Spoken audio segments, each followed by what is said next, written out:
Bonjour à tous et à toutes, je suis Nathalie Farrugia, bienvenue sur la chaîne de podcast de Copenteam. Copenteam, la plateforme qui performe le collectif en entreprise. Je suis ravie de vous retrouver pour ce second podcast. Dans le premier, nous avions abordé la question des valeurs de l'entreprise, de nos valeurs et de notre mission de vie.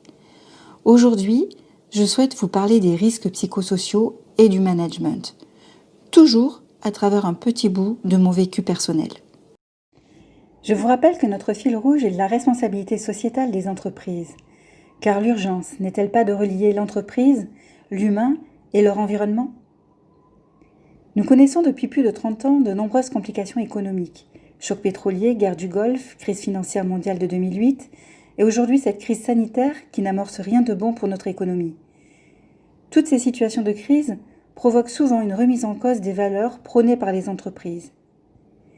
Il est ainsi devenu difficile d'accepter les inégalités. D'un côté, les actionnaires qui exigent des taux de rentabilité démesurés et de l'autre, des salariés sacrifiés dont le licenciement est synonyme de gain de productivité. Nous savons, d'après une étude du ministère du Travail, que les salariés des entreprises en difficulté sont malheureusement plus exposés aux risques psychosociaux et à un sentiment d'insécurité. En abrégé, vous entendez souvent parler de RPS. Ces risques psychosociaux correspondent à des situations de travail où sont présents un ou plusieurs facteurs de risque. Cela peut être du stress provenant du sentiment de ne pas atteindre les exigences ou les attentes demandées. Cela peut être des violences internes commises au sein de l'entreprise par des salariés, harcèlement moral ou sexuel, conflits exacerbés entre des personnes ou entre des équipes.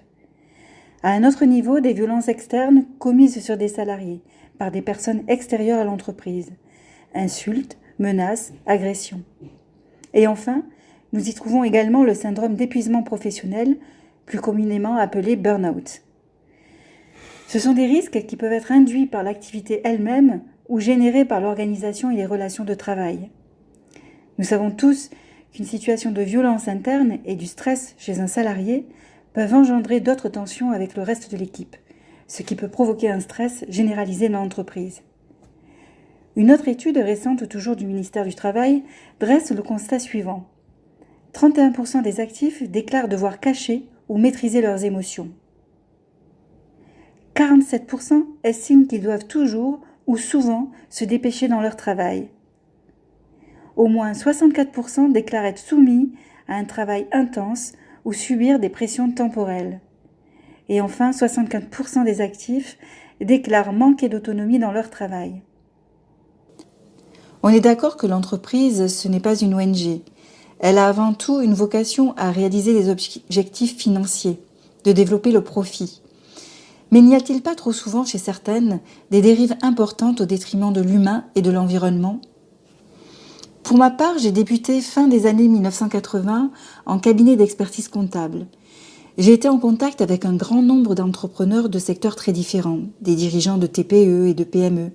Et même si j'étais autonome dans mon activité à l'égard des clients entreprises, j'avais des comptes à rendre auprès de ma hiérarchie. J'ai pu donc observer des dirigeants ou managers paternalistes, autoritaires ou participatifs, et ainsi analyser les points positifs et négatifs de tous ces modèles. Puis, en 2004, j'ai réussi un concours dans un organisme de service public. Alors que j'étais expérimentée en comptabilité, j'ai mis 7 ans à intégrer le service comptable. Il y a une hiérarchie, des évolutions par note de service, mais voilà, une tous les 4 ans, et avec peu d'élus. J'ai pu pendant ces années subies voir que ma situation n'était pas unique. Combien d'entre nous n'étaient pas à leur place ? Dans ces conditions, comment l'esprit collectif, la solidarité peuvent-ils se développer ?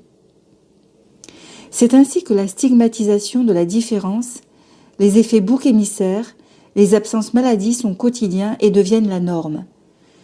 Ce qui induit une attitude de crainte, de silence, de perte d'estime de soi, de repli sur soi, à des degrés divers bien sûr, mais réels et pernicieux. Par exemple, une ex-manager talentueuse mutée dans la région n'a pas pu occuper un poste à son niveau, n'a pas trouvé sa place, n'a pas pu exprimer qui elle était, a connu l'isolement, la souffrance et a fini par démissionner. Je peux multiplier les exemples de mauvais accueil ou rejet liés à des différences tolérées par moments puis stigmatisées. Un jeune stagiaire étranger parlant mal le français ou un autre réservé, une personne arrivant un peu trop en retard, etc. Plutôt que d'avoir un comportement d'intégration, nous avons affaire à un comportement de stigmatisation. Non que cela soit une volonté de l'équipe dirigeante, mais plus une réalité de la nature humaine qui perd ses repères et son éducation dans de tels schémas organisationnels. Le cloisonnement était de mise, chacun avait sa tâche, peu de place à l'interrelation, ce qui donnait peu de place également à la créativité ni à une bonne communication. L'exposition à ces situations de travail, comme on l'a vu précédemment, a des conséquences sur la santé des salariés, notamment en termes de troubles musculo-squelettiques, de troubles anxio-dépressifs et d'épuisement professionnel. Une obligation générale de sécurité incombe à l'employeur. C'est l'article L412.1 du Code du travail. Il lui revient d'évaluer les risques, y compris psychosociaux, et de prendre les mesures nécessaires pour assurer la sécurité et protéger la santé physique et mentale de ses salariés. Les partenaires sociaux ont signé des accords nationaux interprofessionnels sur le stress au travail en 2008, le harcèlement moral et la violence au travail en 2010.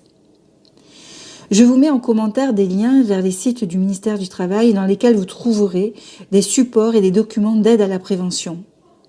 Un lien également vers un réseau de consultants en région animé en coordination avec la Direction régionale des entreprises, de la concurrence, de la consommation, du travail et de l'emploi, la DIRECT, et ou l'Agence nationale pour l'amélioration des conditions de travail, l'ARACT. Des formations au RPS sont déployées sur le territoire national pour sensibiliser et mettre en œuvre des projets de prévention. Personnellement, j'ai compris après 13 ans que je n'évoluerai jamais dans une telle structure verticale, cloisonnée et avec un tel management qui ne prend pas assez l'humain en considération. Tous les mardis, nous sortons un nouvel épisode. Pensez à vous abonner à la chaîne et suivez-nous sur tous nos réseaux sociaux. Si le concept vous intéresse, contactez-nous sur partenaires@scopenteam.fr.